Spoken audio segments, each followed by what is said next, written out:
Welcome to EPG Pathashala. My name is Dugirala Vasanta. I am on the teaching faculty of the Department of Linguistics at Osmania University, Hyderabad. This is course 10, Psychoneurolinguistics, module 20 of Neurolinguistics. The topic is modularity versus connectionism. In the previous module, you have learned that linguistic representations are not static entities stored in particular areas of the brain. They are deployed differently during language processing depending upon their complexity as well as task demands.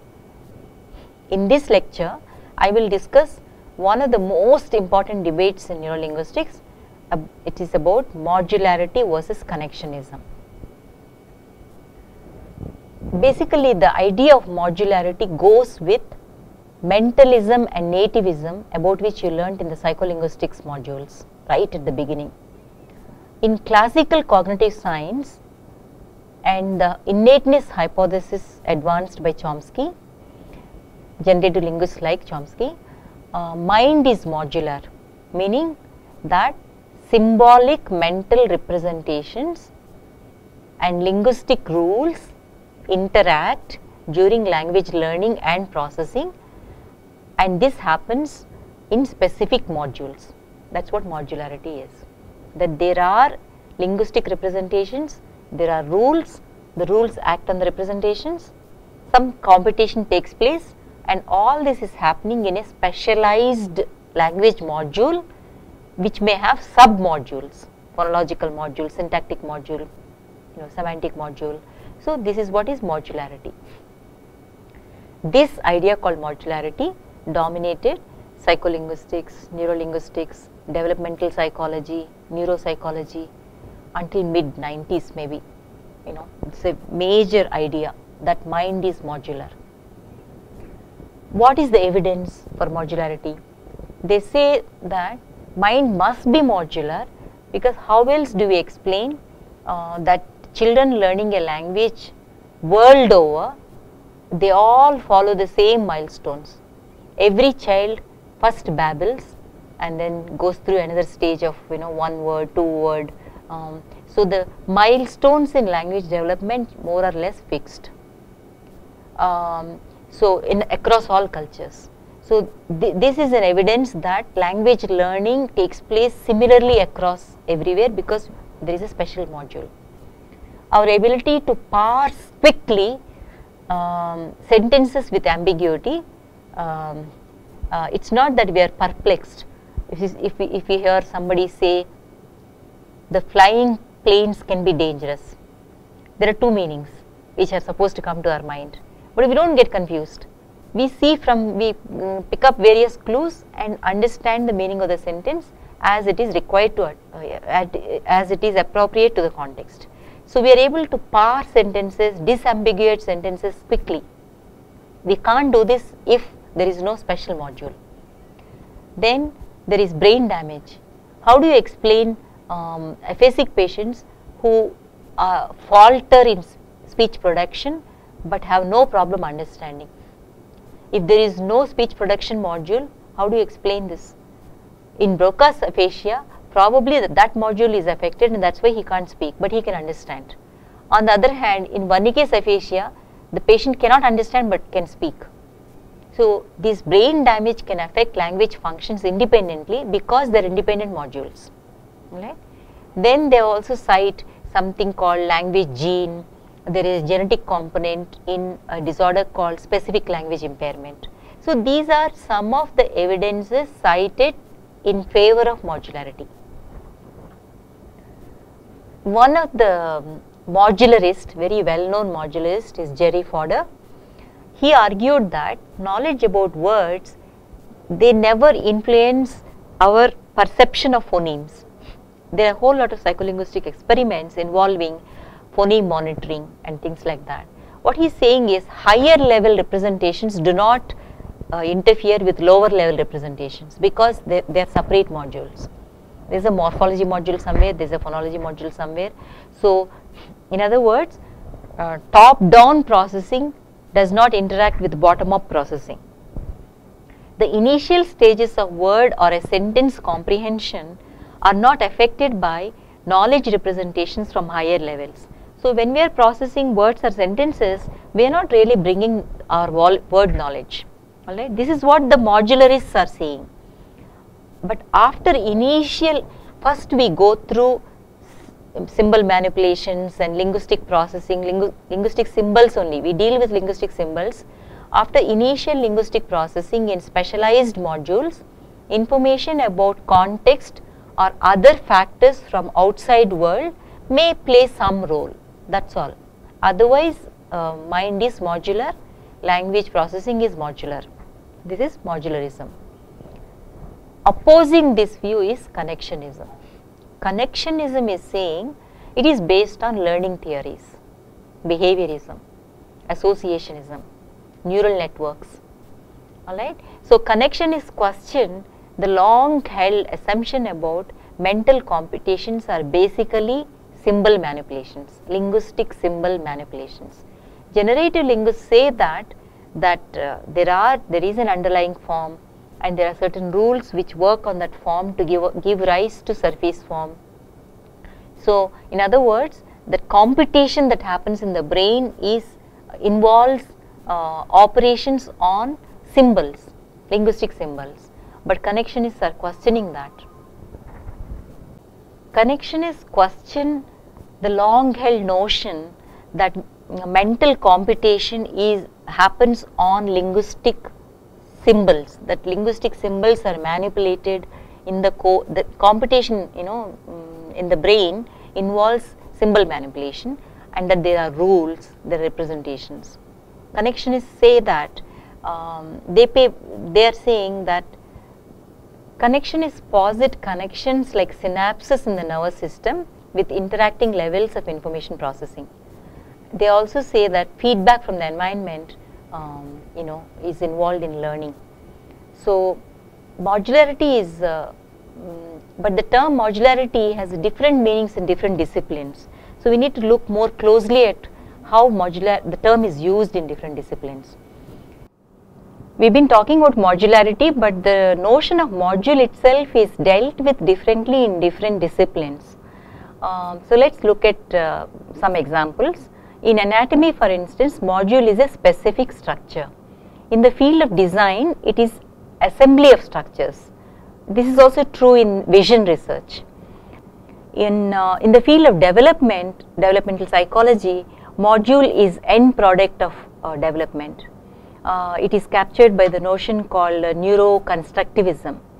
In the field of evolutionary biology, module is a result of natural selection. Quite a bit of information about this is given in the e-text. So please go back to the e-text to learn more about the notion of module, types of modules, etc. I will now talk about the characteristics of Fodorian modularity, Jerry Fodor's idea of how to define modules within linguistics. A module, according to Fodor, is characterized by domain specificity, mandatoriness, limited central access, speed, information encapsulation, fixed neural architecture, specific breakdown patterns, specific ontogeny. Let's say what is the evidence they quote in support of modularity in the vision domain. You may have heard, especially in psychology books, something called Muller-Lyer illusion. On the screen you see two lines, vertical lines. However much, even when we know that both vertical lines are about the same length, when we stare at it, we feel the left line is larger than the right line, the left side one, alright. We perceive it like that. This is an illusion actually. It's because, our brain works in a modular way. Knowledge given to you is also, you're able to overcome that knowledge. You cannot make use of that knowledge from the way you perceive. Okay, visual perception is also modular. Okay, so but what about, okay, that is in the vision area and processing of some lines. What about language? What is modularity in language? Here we have to say Chomsky and linguists have been saying that language is a special module because it has little to do with general intelligence. You don't have to be extremely intelligent to be able to learn and use language. It requires limited, if any, stimulation from the environment. Because there is a phonology module, we cannot stop from hearing and processing sounds. You can't switch off. You have to process what comes to your ears. Because there is a module, it picks it up and processes it. Language is functionally independent of memory and problem solving and other general cognitive capacities. The very existence of Broca's aphasia and the very existence of Wernicke's aphasia means that there are separate modules for production and separate module for comprehension. That's why one module is affected, you get Broca's production problems, other module is affected, you have comprehension problems. So this is some of the argument in favor of modularity. Let's now switch to connectionism and see how connectionism developed. In the 1940s, the computer scientists and linguists came together. So it is marked, the decade of 40s is marked by coming together of these disciplines. By 60s, artificial neural networks were developed. By 70s, development of symbolic models. By the decade of 80s, what are known as PDP models, that is parallel distributed processing models were designed. By 90s, ideas like neurocomputing, emergentism, dynamic systems came up. So it is not possible for me in this lecture to give more details about these developments. So let's look at some important features of connectionism. Connectionism says memory doesn't reside in any single neural element or linguistic representation. Memory is represented by pattern of activation over several nodes or neurons. You can read node as a neuron. So memory is spread over. The activity of each node neuron might be either excitatory or inhibitory depending upon the weights of the connection. Some connections are very strong, some connections are weak. The strong ones are excitatory, the weak ones are inhibitory. Depending upon the strength of these connections, information flows and you interpret. The weight is either positive or negative, varies between -1 to +1 and specifies the strength or importance of the connections between any two units or nodes. In connectionism, computations within a connectionist system, those computations, they don't transform symbols, okay, and they don't involve rules. Modularism talks about representations and rules. Connectionism doesn't involve symbols and rules. According to connectionists, learning takes place through strengthening and weakening of interconnections in response to examples encountered in the input. Alright? So learning consists of a network of units that enable the learner to produce rule-like behavior, but the rules themselves exist only as association strengths distributed across a huge network. Connectionists are saying, how can we defend modularity, especially in language, if there are actually linguistic representations like phonemes and syllables and words? How do you explain if you take a word like softly? In natural, when you speak English naturally, you don't pronounce the t. You don't say softly. You don't say like that. You say softly. The t is really not there. But if it is swiftly, the t is slightly. So what do you mean by the representation of t in softly and representation of t in swiftly? Why is there a difference? How do you explain that if there is a module? Words such as memory can be pronounced as memory or memory. Are there 2 syllables or 3 syllables? So the point that they are trying to raise is that it's fuzzy.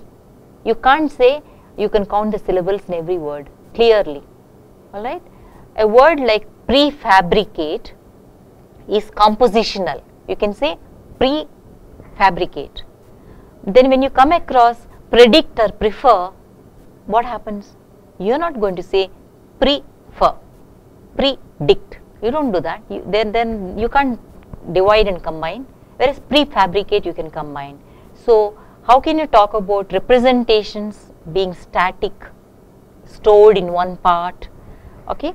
The questions of grammatical or ungrammatical also applies to sentences according to modularis, but the borderline between grammatical and ungrammatical is very often ignored. There are some fuzzy cases. The picture you see on the screen is a typical connectionist network.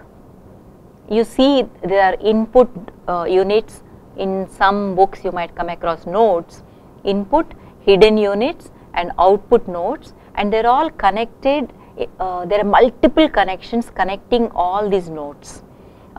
This network promotes parallel processing of information. No question of, in modular theories, information flows from one module to the next module, whereas here connectionism argues for information can be top down or bottom up, or it's multiple information processing take place, and hidden units are inserted into this module to account for the way we generalize. After learning something, we always generalize. So hidden units take care of that. Once again, I request you to go back to the e-text to learn more about this. So Mattingly and Lieberman in 1988, they are modularists. They said speech perception must be counted as a distinct module of auditory system because, as experiments have shown, it doesn't depend upon the outputs of other modules. Under appropriate conditions, a coherent speech percept is evoked by information in two signals that are perceived as separate sources. Moreover, one of the signal is simultaneously perceived as non-speech and speech. Speech perception is thoroughly precognitive and is part of larger specialization for language. So this is a typical modularist view about speech perception. There is the notion of dual perception. You would have learned in psycholinguistics modules, go back and read that. But this is how modularists describe speech perception. On the other hand, in Kuhl, a person who is endorsing connectionism, in 2006 says like this: the mechanism underlying speech perception are domain general. When we say domain general, it means it's part of general cognition. Speech perception is part of general cognition. It relies on processing that is not exclusive to speech signals. Language has evolved to capitalize on general mechanisms of perception and action, and this ensures that all infants, regardless of culture in which they are born, they respond to and learn from exposure to language. As experience with language ensures neural commitment to certain properties of the language to which infants are exposed, results in dedicated neural networks, which you might want to call it a module. In other words, you don't start with modules. You get information from the environment. The entire general cognition is involved in speech perception. But as you learn a particular language, then maybe a dedicated network in the brain is involved in speech perception and it becomes specialized. Okay, this is a connectionist view. And so this brings me to the summary of this unit on modularity versus connectionism. So to summarize the main points of this module, I have pointed out that mentalism and nativism associated with generative linguistics, basically they drew upon modular models. Modularism goes with nativism and mentalism. What is the argument in support of modular models, modularity? It is about that children world over, they follow the same milestones in learning language, and because we are born with this innate module, language module.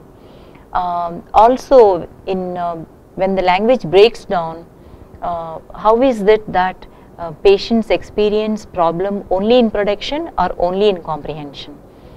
You can justify that only if there are separate modules involved in speech production and speech comprehension and things like that.